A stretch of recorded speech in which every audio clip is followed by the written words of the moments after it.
Hey, everybody, welcome back to another episode of Beyond the Saga, the first of 2022. Happy New Year, Hannah. How are you doing? Happy New Year. I am well, and how are you? Doing very good. Um, Real quick, great start to the year. I feel like actually, a good ending to the year. We both had trips to Disney World, I think, right? I'm actually, this Yes. is ironic. I'm not actually really wearing it's cold in my house right now. So I'm like, this is like one of my thickest sweatshirts. So, but you had a trip to Disney World as well as I did, right? Yes. Yes. Not at the same time. You left, I think, day I arrived. Yep. It was something like that. Our paths briefly crossed. Not really, but Yeah, it's great though. It's a fantastic experience. Always is, always will be. that's right. Yeah. Lucky enough to go pretty often. And yeah, Galaxy's Edge is still great. But it's a lot to do at Disney World, all kinds of stuff. Well, first of the year, we want to get back at it. And we got a couple episodes we're going to knock out. But the first up, we're going to continue the Star Wars Volume 1 series that got kicked off when the new canon started. We're up to Volume 7 now. And this is exciting because I mentioned earlier that I'd started reading these and I actually stopped right around this time. So I'm getting into books now that I had not read. And this Volume 7 is really exciting to talk about because it's called The Ashes of Jedha, which, if everybody watching or listening, remember Jedha being the planet that was first tested on by the Death Star in Rogue One, the place where Saw Gerrera basically held his headquarters with his partisans as he was fighting against the Empire. So crazy when you read that, you're like, wow, so we're going back to Jedha. And first off, before we dive in, written by Karen Gillan. Now, this is a different writer now. Jason Aaron was writing the first 37 issues. This volume consists of issues 38 through 43. And so, yeah, Karen Gillan, we actually, if you remember, we talked about this writer because they wrote Darth Vader that we covered. So anyway, paperback was released April 3rd, 2018, which is amazing. That's almost 4 years ago. I can't even believe. But hey, that's what we do on the show, right? We tell you what, if you missed it, go back and read this. This is amazing. Time frame again is between A New Hope and The Empire Strikes Back. So Hannah, as always, as we start these things, overall impression of this book? All I gotta say that if Disney Star Wars wants to do some sort of anime canon series, they really need to take a look at the comic series, because once again, you have so much action, you have so much background information being dumped at you. And this isn't as crazy as the Screaming Citadel, but it's up there with just how much is going on, how much of a character growth we see with Luke. It's the perfect time to really get an inside view of Luke's internal struggle with trying to figure out, how do I become a Jedi on my own while also helping the rebellion? And then you get an inside look into Leia and see what's really motivating her to be the leader that she wants to be. So I just think it's a very creative way for us to see where these characters are and help us, as we've repeated over and over and over again as we go through these volumes, it helps bridge that 3-year gap between 4 and 5. What are your thoughts? Several things stood out. I remember when we last did our previous episode, we did volume 6, which was Out Among the Stars. And I remember you famously said, this is what'd you call it? What they call it in the series? A a filler Oh yeah, episode, filler. right? Yeah, filler episode. That was like a filler volume, right? Yes. Well, we get right back into the main part of the story here, which is our heroes fighting against the Empire, trying to figure out where their next base is, and um, they're trying to prevent another Death Star, right? Mhm. And that's why they're at Jeddah, because they need to make sure they're not mining the kyber crystals anymore. So right away, getting into this book, I mean, it was just page after page. I'm like, God, this is getting deeper. We're learning so much. We're taking the stories we knew from like Rogue One and things like that, and other characters, and we're learning different sides of that. Um, it's just a really great story that, again, falls, like you said, between these two movies. That's pretty significant. And, we'll get to that question at the end of the show, like we do, but like, this is a pretty big step with our characters. And overall, this is probably, of the 7 volumes we've done, this is my favorite one so far. Completely agree. 100% agree. Yeah. So really cool. I think for me, I'll just start off by saying, when we're watching Rogue One and the Death Star, single engine ignition, right? It's like one blast. So it doesn't destroy the entire planet, just Jeddah City. And they're trying to kill, obviously, Saul Guerrero, which they successfully do. Now, when you watch that movie, they escape Jeddah, and at the last shot, I remember when you see it, it's just this big mushroom cloud, and there's a section of the planet it's interesting because, at least for me, I never thought about the aftermath. Like, what happens to that planet, even though you don't destroy the planet? I mean, you made a pretty big dent in it. So what happens? That, I thought at first, was really interesting to see what the planet looks like now. The surface, what's happening on the surface. It may have not destroyed the planet like Alderaan, but it destroyed the planet. So I was pretty surprised by that. I was too. And I think, visually you look at it and you think scientifically, is that really possible? But the thing is that with Star Wars, you kind of suspend that. And when you look at it, it really is amazing. It does blow your mind. Similar to you, I never really considered the aftermath, or what it would look like, or how it would affect the ecosystem and the environment.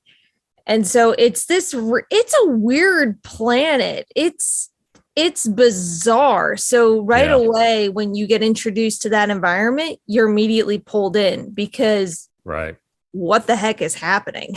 Yeah, because I was a little confused, because they were on the surface and it's like just windy and dusty, and it's like, wow. So, and they even kind of explain it, in a couple lines where, the planet, when that laser goes through it, it doesn't just hit the surface, kind of goes through the core a little bit, and it kind of makes it unstable. I mean, they're talking like, Jeddah's going to basically just die eventually. And so that was pretty interesting to see that. And I love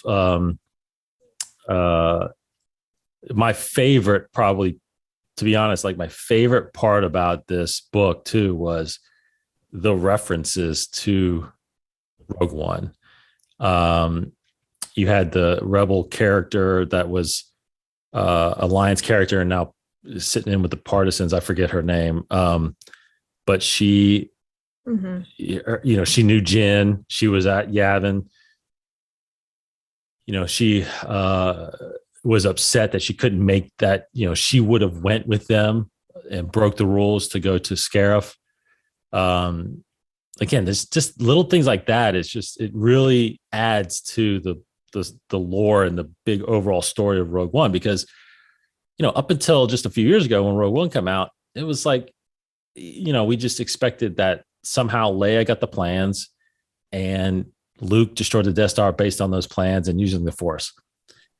Man, there's such a bigger, deeper story now that we know what it took to get those plans. And I think it's just one of them. That's why Rogue One, honestly, is probably my favorite Star Wars film right now, because I love that sacrifice type story and how much that has impacted these movies and these characters. And you can kind of see that in this comic, right? I think even though like a step beyond the fact of how we see the planet has been permanently affected by this, we also see the people on there and their whole point of view about the rebellion and their whole perspective on it. They're just like, what's the point? You know, right. we're losing people we love. What's the point? Where is the reward? Great, you destroyed a Death Star, but you know, great, you destroyed one. They're still here. That's right. Yep. Yeah, and there's going to be, now that's the thing too. I think they even mentioned like there's going to be another Death Star. Not saying that there is, but there's going to be some other thing that the Empire is going to build. It does happen to end up being another Death Star. You think they would learn their lesson by now, but right. You think they would. We'll just put a shield around it this time. That doesn't work either. Make the hole a lot bigger. Yeah, exactly. Yeah. Let ships fly through it now. So what stood out to you? Like, what were some of your favorite pieces of this? I think, well, I appreciate that you took away a lot more of Rogue One than I did, because Rogue One for me, sorry guys, it's not one of my favorite movies. You know, I think it's hit or miss on. I think it's hit or miss. I think it's hit or miss for fans. To me, it really wasn't. I think I won't go down that rabbit hole. Yeah. Anyway, but I think personally for me, what stood out is just through the action, we get a lot of characterization at the core of Luke and Leia specifically as to their goals and what motivates them. And just with Leia, I mean, we get a lovely cameo from Senator Organa. Oh man, yeah. In a flashback. And I won't spoil what he says, but he says something and it makes you sit and go, okay, that is motivating her. That is insane. That is what's motivating her, not only her quest throughout the rebellion, but her entire life. Right. And then with Luke, you get the whole idea of him trying to figure out, how do I balance? Because in his mind, and this volume addresses it, the only way this is going to end is if he kills Vader. And if he destroys Vader, the only way he can do that is by becoming a Jedi. So he's constantly in this gray area of, do I help fight this battle, or do I go pursue something to help win the war? And so he's just constantly, and then of course you have Leia nagging him like, what are you doing? We need you here. And he's like, but I need to do this so that you can do that. It's so, and there's one quote I think that really sums up Luke throughout this whole series. A character essentially says like, oh, you're wielding a lightsaber. Are you a Jedi? Yes. And Luke just goes, I'm trying. Yeah. So that's what stood out to me, was learning more about Luke and Leia's motivations and the balance that both of them are trying to find in this messy war. Yeah, because there is there is growth there between 4 and 5 that we that's what we're learning right now. And because those characters, Luke and Leia, are drastically different than they are from A New Hope to The Empire Strikes Back, right? And it's great to see that growth right now, and see them. And even Han, there's a little shift in Han with, being named captain for this mission in a sense, and not really wanting that title to be a leader. But we all know he's in The Empire Strikes Back, he's Captain Solo, right? So it's great. It's great to see this, and it's fitting in pretty nicely as far as, because you can. there's a chance to, and there's still several volumes. I think we have like 4 or 5 more volumes of this book until we get to Hoth.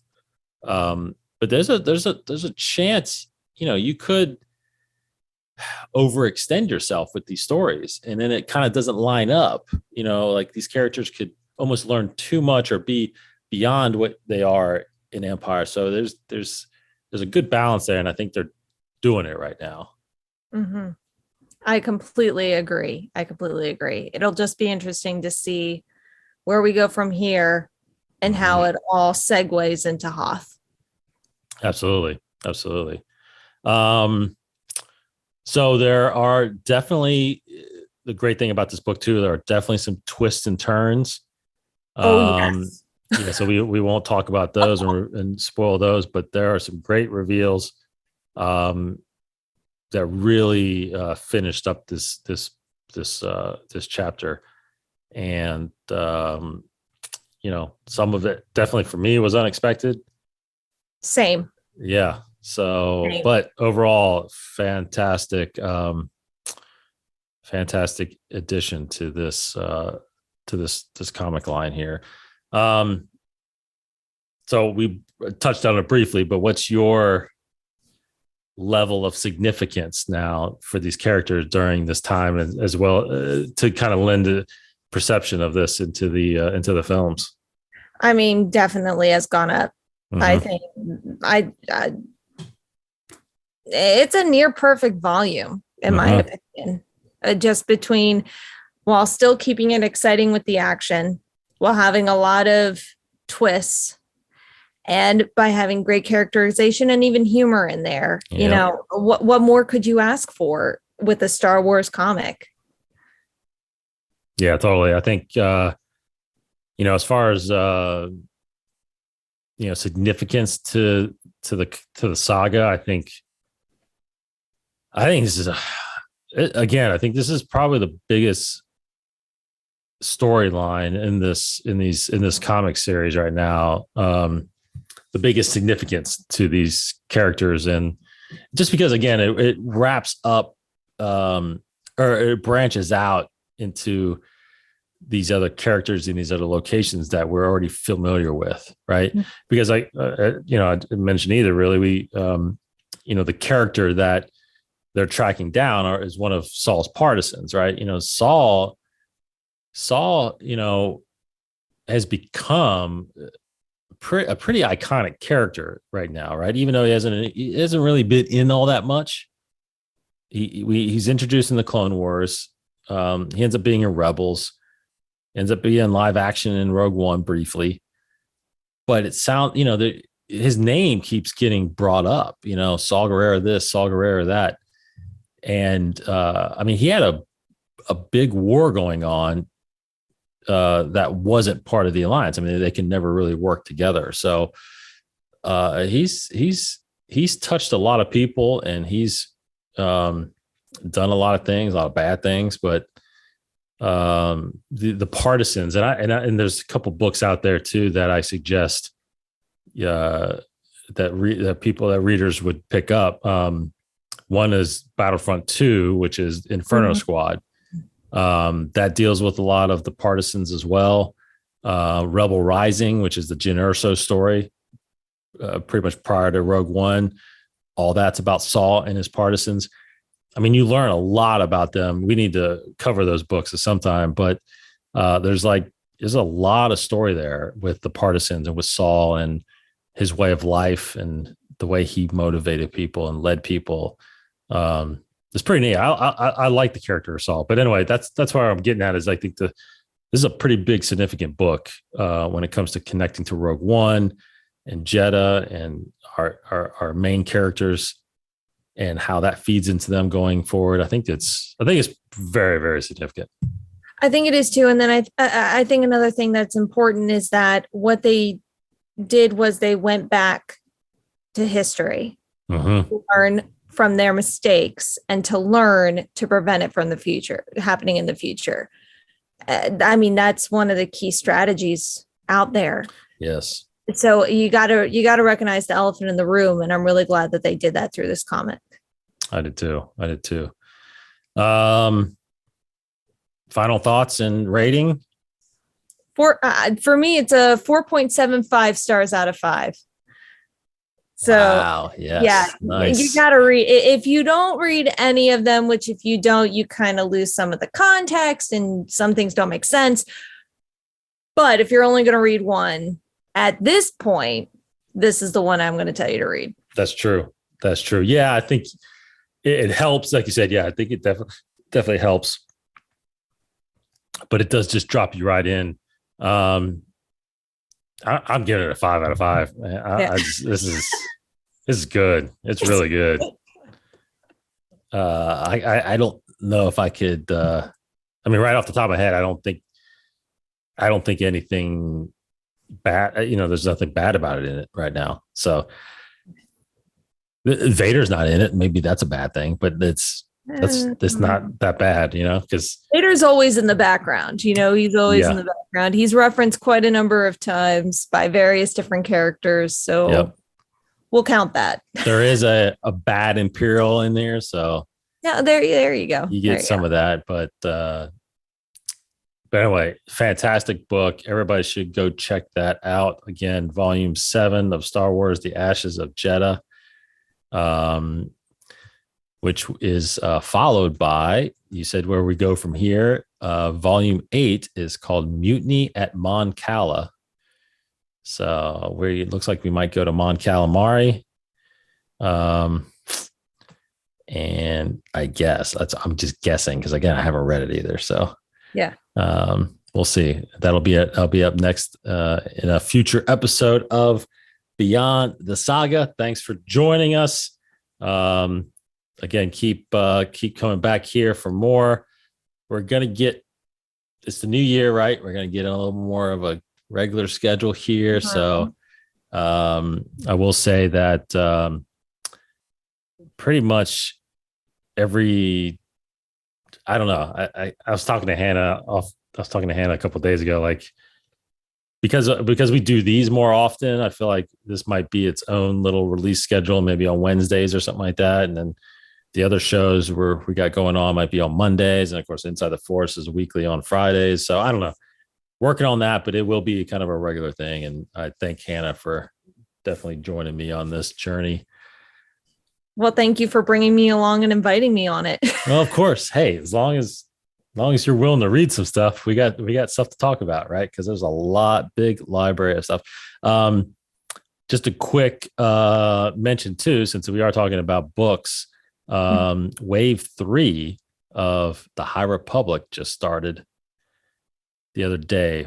The Fallen Star just got released by Claudia Gray, High Republic. So we have gotten some High Republic requests. We are in the middle of Into the Dark. I think both of us are right now. Yes. And then we're going to keep continuing with the High Republic comic as that becomes available. We've done volume 1. Volume 2, I think, is coming out shortly. So we'll definitely get on that. But keep coming back and send requests and let us know what you want to see. We do have a War of the Bounty Hunters request, so that will be coming. So stay tuned for that very soon. So again, thanks everybody. Hope everybody's having a great new year. Start the new year. Hannah, thanks for joining me. We will see you soon. Thank you. See you soon. Take care, everybody. May the Force be with you.